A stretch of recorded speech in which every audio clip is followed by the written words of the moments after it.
रहीम। आज का हमारा टॉपिक है जिसका नाम है लॉजिस्टिक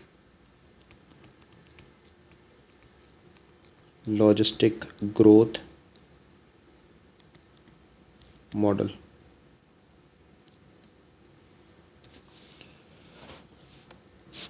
तो आज की क्लास में हम डिस्कस करेंगे लॉजिस्टिक ग्रोथ मॉडल। इसमें हम मेनली दो टॉपिक को कंसिडर कर रहे होंगे, एक मॉडल कंस्ट्रक्शन और second solution of logistic curve.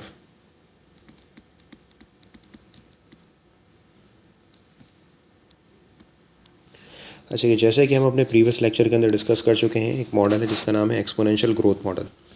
For example dn/dt is equal to rn। तो इस मॉडल को हम कहते हैं एक्सपोनेंशियल ग्रोथ मॉडल। और जब हम इस मॉडल को सॉल्व करते हैं तो हमारे पास जो रिज़ल्ट होता है n is equal to n0 e⁻rt। इस मॉडल में n0 रिप्रेजेंट करता है इनिशियल पॉपुलेशन को, n0 रिप्रेजेंट करता है इनिशियल पॉपुलेशन और यहाँ पर r कांस्टेंट ग्रोथ रेट को रिप्रेजेंट करता है, कांस्टेंट ग्रोथ रेट। और जब इस मॉडल को हमने क्वालिटेटिवली एनालिसिस किया, यानी हम अगर इस मॉडल को जब हम स्केच करते हैं टाइम और पॉपुलेशन के वर्सेस n0, तो ये एक इंक्रीजिंग फंक्शन बनता है। थॉमस मैल्थस ने सबसे पहले इस मॉडल को प्रपोज़ किया था, लेकिन इस मॉडल का जो सबसे बड़ा ड्रॉबैक है कि ये मॉडल लॉन्ग टर्म बिहेवियर के ऊपर बिल्कुल ठीक काम नहीं करता। तो इस ड्रॉबैक को दूर करने के लिए हमें लॉजिस्टिक ग्रोथ मॉडल की ज़रूरत पड़ती है।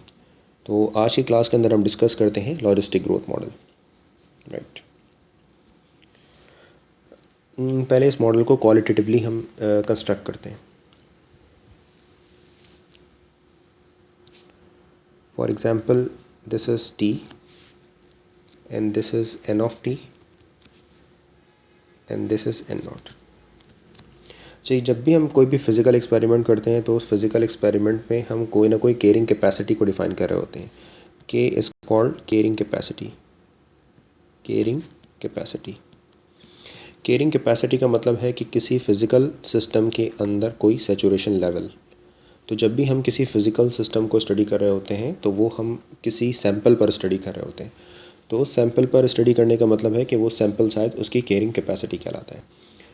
तो जब हम इस मॉडल को स्केच करते हैं तो ये मॉडल इनिशियली इंक्रीजिंग फंक्शन होता है, देन बाद में आकर वो एसिम्प्टोटिकली स्टेबल हो जाता है। इस कर्व को हम कहते हैं लॉजिस्टिक कर्व। ये कर्व कहलाता है लॉजिस्टिक कर्व।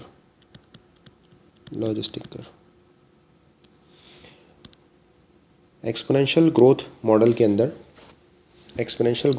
के अंदर ऑलवेज इंक्रीजिंग फंक्शन होता है, जबकि लॉजिस्टिक ग्रोथ मॉडल जो होता है वो किसी केयरिंग कैपेसिटी के पास आकर एसिम्प्टोटिकली स्टेबल हो जाता है। हमने इस कर्व की एक इक्वेशन फाइंड आउट करनी है। तो जब हमने इस सिस्टम को क्वालिटेटिवली एनालिसिस किया तो हमने एक ऐसा कर्व जनरेट किया। ये कर्व अपने किसी इनिशियल पॉपुलेशन n0 से स्टार्ट होता है और किसी केयरिंग कैपेसिटी पर आकर एंड हो जाता है। तो ये मॉडल ज़्यादा रियलिस्टिक मॉडल है और इस मॉडल को बहुत सारी प्रैक्टिकल एग्जांपल्स के अंदर यूज़ किया जाता है। अच्छा, अगर हम इस मॉडल को एनालिसिस करते हैं तो हमें यहाँ पर दो बातें पता लगती हैं। यहाँ पर दो केसेस हैं। For example case number one कि अगर मैं ये देखता हूँ कि ये n0 जो है वो k पर अप्रोच करता है। For example n0 is approaching to caring capacity. तो अगर मैं आपसे पूछूं कि इसका रेट ऑफ चेंज क्या होगा, यानी dn/dt, तो dn/dt कांस्टेंट यानी ज़ीरो के इक्वल हो जाएगा, क्योंकि हम नोट करते हैं कि जैसे जैसे n0 अप्रोच करता है किसी केयरिंग कैपेसिटी k की तरफ, वैसे वैसे इसका रेट ऑफ चेंज ज़ीरो हो जाएगा। और इसका दूसरा केस ये है हमारे पास, अगर मैं आपसे कहता हूँ कि फॉर एग्ज़ाम्पल मैं n0 को कहीं इनफाइनाइट पे प्लेस कर देता हूँ, k को कहीं इनफाइनाइट पे प्लेस कर देता हूँ। फॉर एग्ज़ाम्पल अगर मैं आपसे ये कहता हूँ कि k जो है वो बहुत बहुत बड़ा है n से और इसी बात को मैं अगर यूँ कहता हूँ कि n जो है वो बहुत बहुत छोटा हो k से, और इसी बात को इस तरह किया जा सकता है कि फॉर एग्ज़ाम्पल k अप्रोच कर रहा हूँ इन्फिनिटी पर। फॉर एग्ज़ाम्पल अगर मैं k को इन्फिनिटी पर अप्रोच करवा देता हूँ और अगर मैं आपसे कहता हूँ कि अब ये मॉडल कैसा बिहेव करेगा, तो ये मॉडल एक्सपोनेंशियल ग्रोथ मॉडल जैसा बिहेव कर रहा होगा, यानी एक्सपोनेंशियली ग्रो कर रहा होगा। और अगर मैं आपसे पूछूं कि इसका रेट ऑफ चेंज क्या होगा, तो ऑब्वियस है कि इसका rate of change R N के इक्वल होगा, जो एक्सपोनेंशियल ग्रोथ मॉडल में होता है। तो इसको क्वालिटेटिवली देखते हुए हमें दो बातों का आइडिया होता है। फॉर एग्ज़ाम्पल अगर हम कहीं एन नॉट से स्टार्ट होते हैं और एन नॉट के की तरफ अप्रोच करता है, तो इसका रेट ऑफ चेंज 0 के इक्वल हो जाएगा। और दूसरी बात यह है कि अगर के को हम इनफाइनाइट पे ले जाते हैं, तो हम नोट करते हैं कि इसका जो पैटर्न है वो एक ऑलवेज इंक्रीजिंग फंक्शन बनता है, विच इज़ नोन एज मैल्थोजियन। अब हमें एक ऐसी इक्वेशन को लिखना है जो इन दोनों कंडीशंस को सेटिस्फाई कर रही हो। तो for example D N by D T is equal to R N 1 minus N by K. ये एक ऐसी इक्वेशन है जो इन दोनों कंडीशंस को सेटिस्फाई कर रही है। चलें चेक करते हैं कि ये दोनों कंडीशंस को सेटिस्फाई करती है या कंडीशंस को सेटिस्फाई नहीं करती। फॉर एग्ज़ाम्पल अगर मैं आपसे कहता हूँ कि n अप्रोच करता है k पर, तो अगर मैं k को यहाँ पर n से रिप्लेस कर दूँ, तो मैं नोट करता हूँ कि 1 minus 1 is equals to 0 and then D N by D T is equal to 0, यानी पहली कंडीशन सेटिस्फाई होती है। और अगर मैं आपसे कहता हूँ कि k अप्रोच करता है इन्फिनिटी पर, तो हम नोट करते हैं कि अगर k इन्फिनिटी पर अप्रोच करता है, तो ये कंप्लीट फैक्टर जो है वो अप्रोच करता है 0 पर, यानी इसका जो रेट ऑफ चेंज है D N by D T, ये इक्वल हो जाता है आर एन के।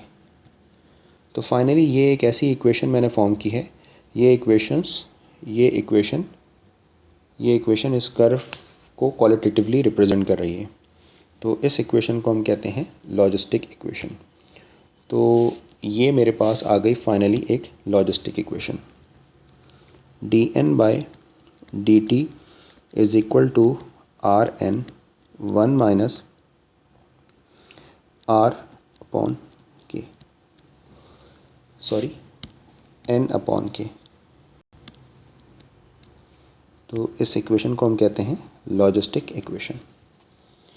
ये इक्वेशन लॉजिस्टिक इक्वेशन कहलाती है। This is the end of part 1। Thank you.